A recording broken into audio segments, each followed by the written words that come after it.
సోమవారం భోజనం మెనూలో నేటి వంటకం అన్నం, పప్పుచారు, ఎగ్ కర్రీ, చిక్కీలు.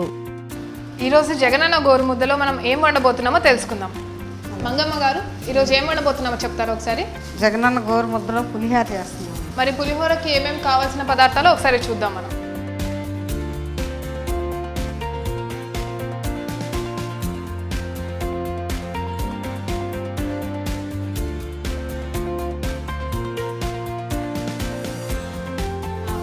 బియ్యం ఆల్రెడీ ఉడికించుకొని పెట్టుకున్నాము, దానిలోనే పసుపు కూడా కలుపుకొని పెట్టుకున్నాము. ఇప్పుడు చూద్దాం మనం ఏమేమి చేస్తాం. తాలింపులో ఎండుమిర్చి, శనగగుళ్ళు, తాలింపు గింజలు అవి వేసుకొని కరివేపాకు, కొత్తిమీర వేసుకొని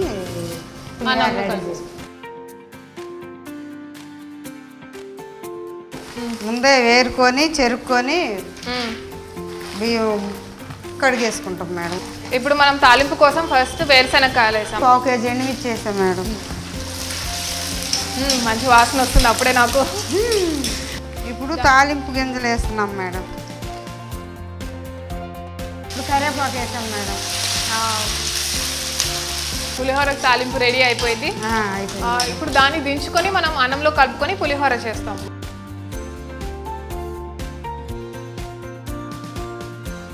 మంగమ్మ గారు, ఇప్పుడు మీరే వడ్డిస్తారా పిల్లలకి డైరెక్ట్గా?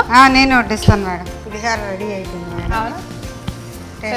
పులిహోర మనకి రెడీగా ఇచ్చారు మంగమ్మ గారు. దీన్ని టేస్ట్ చేసి ఎలా ఉందో చూద్దాం మనం కూడా. చాలా బాగా చేస్తారు.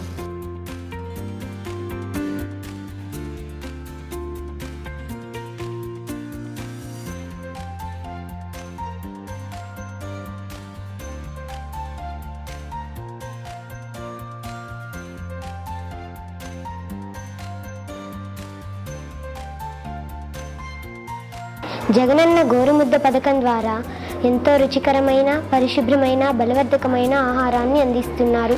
ఈ ఆహారం తినటం వల్ల మేము ఎంతో ఆరోగ్యంగా, యాక్టివ్గా ఉండగలుగుతున్నాము. సీఎం గారికి నా నమస్కారములు. ఒక మెనూ గురించి బహుశా ఒక ముఖ్యమంత్రి ఇంతగా పట్టించుకొని ఏం పెడితే పిల్లలకు బాగుంటారు అని బహుశా ఆలోచన చేసిన చరిత్ర ఎప్పుడూ లేదేమో. జగనన్న గోరుముద్ద, మన పిల్లలు మన భవిష్యత్తు.